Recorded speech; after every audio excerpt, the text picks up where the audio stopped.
Portanto, o que nós temos é um livro que não foi escrito por Jesus. Esse livro foi escrito por autores sagrados, que nós costumamos chamar de hagiógrafos. Por exemplo, o primeiro livro que está aqui, a tradição diz que foi escrito por Mateus. Katamataion, é o primeiro evangelho. O segundo evangelho foi escrito por Marcos. Katamarkon, segundo Marcos. O terceiro, escrito por Lucas. Katalukan. O quarto, e assim por diante, né? Ioannem, e aí vai até os 27 livros, até chegarmos no Apocalipse. Pergunta: quem disse que esses 27 livros são os livros inspirados por Deus? Jesus não foi, porque não tinha nenhum escrito quando Jesus estava aqui nesse mundo. Ok? Quem foi que disse? Ah, não, isso foi uma inspiração divina, não foi nenhuma autoridade humana quem definiu esses 27 livros, essa é a resposta que os protestantes dão. Não foi nenhuma autoridade humana, foi a inspiração divina. Sim, mas a inspiração divina inspirou quem? Quem? As pedras, as flores do campo, as árvores, os chimpanzés da África? A inspiração divina inspirou quem? Ah, foi uma unanimidade. Não é a verdade histórica. O pastor Silas Malafaia, me desculpe, o senhor perde até um pouco assim a moderação e diz, porque quando o povo descobrir a palavra... Bom, o povo tem acesso à palavra. As Bíblias estão aí nas bibliotecas, nas livrarias, quase toda casa tem uma Bíblia. O povo não precisa descobrir a Bíblia. O que o povo precisaria descobrir é a história da Bíblia, e é isso que está escondido do povo.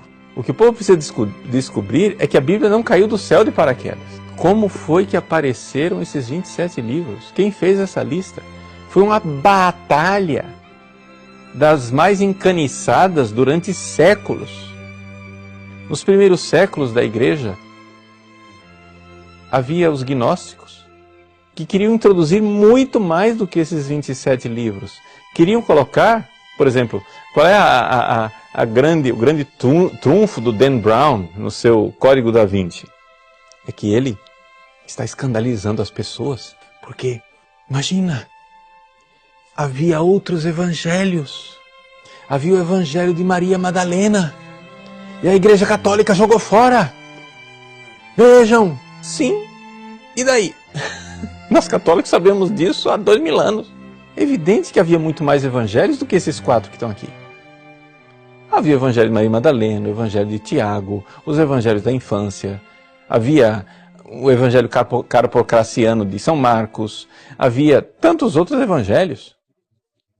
Outras epístolas, como a epístola de Barnabé, outros atos dos apóstolos, não é? E não entraram na Bíblia. Mas não entraram na Bíblia por quê? Os gnósticos, eles queriam colocar tudo isso dentro da Bíblia. Eles queriam colocar lá o evangelho de Maria Madalena, que fala que Jesus beijou Maria Madalena, que Maria Madalena era a discípula amada de Jesus, etc, etc. A igreja não aceitou esse evangelho como sendo canônico, ele não é inspirado, ele não é palavra de Deus. E enquanto os gnósticos queriam colocar muito mais livros aqui, havia outros, né? Como os marcionitas, que seguiam o herege Marcião, que queriam tirar. Eles queriam, não era 4 evangelhos, eles só aceitavam o evangelho de Lucas. E ainda com censuras, ainda tiravam uns pedaços de Lucas. Aceitavam só as cartas de São Paulo e o resto jogaram fora. Antes que a Bíblia existisse, havia a tradição. Por exemplo, o próprio São Paulo, vamos pegar aqui uma Bíblia em português para facilitar a nossa vida, não é? São Paulo, vamos pegar a carta de São Paulo aos Coríntios, que, segundo os estudos exegéticos mais recentes, não é? Foi escrita mais ou menos no ano de 52 depois de Cristo. 52 depois de Cristo, vamos fazer as contas, nós estamos falando aí de 20 anos depois que Jesus, 19, mas 20 anos para arredondar, 20 anos depois que Jesus tinha morrido, ressuscitado e subido aos céus. 20 anos depois, nós temos a primeira atestação da ressurreição. Viemos consagrar esses pentagramas, viemos consagrar esses hexagramas, viemos consagrar esses pentáculos com toda a energia da magia de Salomão. Em nome de Adonai, em nome dos 2 anjos que guardam os portais goéticos, que venham agora e